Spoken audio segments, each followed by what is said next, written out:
अस्सलाम वालेकुम नाजरीन, ड्रामा से बेलगाम के नेक्स्ट एपिसोड में आप देखेंगे अफनान ऑफिस से घर वापस आया तो अलीज़ा को बैठा हुआ देखता है। हैरान हुआ कि तुम अभी तक रेडी नहीं हुई। तो अफनान के वालिद उसे सवाल करने लगे कि कहाँ जाना था। तो अफनान सामने बैठी रमशा को देख कर कहता है अपनी शादी की शॉपिंग के लिए जा रहे हैं हम। तो वालिद कह देते हैं कि रमशा को भी साथ लेते जाओ। ये सुनना था कि अफनान को तो गुस्सा आ जाता है। खामोश तो हो गया मगर उसे बर्दाश्त नहीं हो रहा कि रमशा हमारे साथ क्यों चलेगी। बाहर जाते ही अलीज़ा से कहने लगा कि लोग तो अपने रिश्तेदारों को लेकर नहीं जाते और हम उस लड़की को अपने साथ ले जाएं। मगर हैरत की बात है यही अलीज़ा इस अफनान को ही समझाती है कि कोई बात नहीं, अगर रमशा हमारे साथ चले गई तो क्या हो गया। अब जरूर इस अलीज़ा के दिमाग में कुछ न कुछ जरूर चल रहा है, वरना सबसे पहले एतराज तो इस अलीज़ा ने ही करना था। खैर अब जब शॉपिंग पर चली गई तो दोनों के दरमियान रमशा एक हड्डी सी है। उसे अपना आप इन दोनों के बीच में बहुत बोझ महसूस होता है। अब अपना ड्रेस चूज करने के लिए अलीज़ा रमशा से पूछ लेती कि ये ड्रेस कैसा है, बताओ ना, अगर तुम मेरी जगह होती क्या तुम ये ड्रेस पसंद करती। और ये अफनान फिर से चिढ़ गया कि वो तुम्हारी जगह कभी हो नहीं सकती।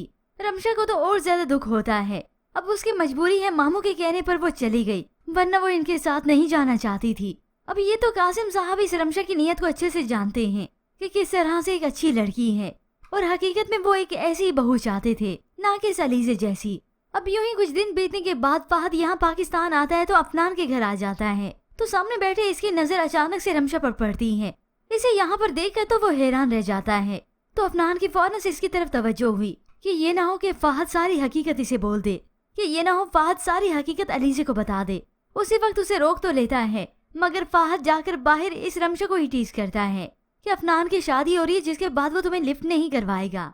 फहद को यहाँ देखकर और खास तौर पर उसकी बातें सुनने के बाद रमशा बहुत ज्यादा दुखी होती है और भागते हुए अंदर चली गई और ज़ारो कतार रोने लगती हैं कि उस पर ये आजमाइशें आखिर कब खत्म होंगी, उसकी जिंदगी में सुकून कब आएगा। अब ये सुकून उसकी जिंदगी में तो बहुत जल्द आने वाला है, क्योंकि अलीज़ा जो कि अफनान से मोहब्बत नहीं करती अब ऐसी सलमान की बर्थडे पर चली गई। तो अफनान को बहुत ज्यादा गुस्सा आता है कि मैंने जब तुम्हें मना किया था तो तुम वहाँ पर क्यों गई थी।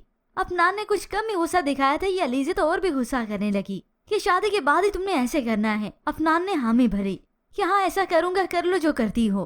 तो फिर उसी वक्त इस अलीज़ा ने अंगूठी उतारी और अफनान के हाथ में थमा दी। तुम्हें बीवी नहीं बल्कि गुलाम चाहिए और मैं गुलाम नहीं बन सकती। और उसी वक्त वहाँ से चली गई। अफनान का तो मुंह खुले का खुला रह गया कि ये मेरे साथ हो क्या गया, क्योंकि ये अलीज़ा तो अपनी ही मर्जी की मालिक है। अब जब उसकी वालदा समझाएंगी तो ये अलीज़ा नहीं सुनेगी कि अफनान ऐसे खाम खा कर मुझ पर रोब जमाता है। मैं उसे शादी करके अपनी जिंदगी अजाब नहीं बनाना चाहती। मेरी जिंदगी है, मैं जैसे मर्जी चाहे जीऊं। तो बस फिर इसके बाद कासिम साहब को फिर गहरी सोच सोचने का मौका मिल ही जाएगा और अपनी गलती का अजाला करने का भी मौका मिलेगा।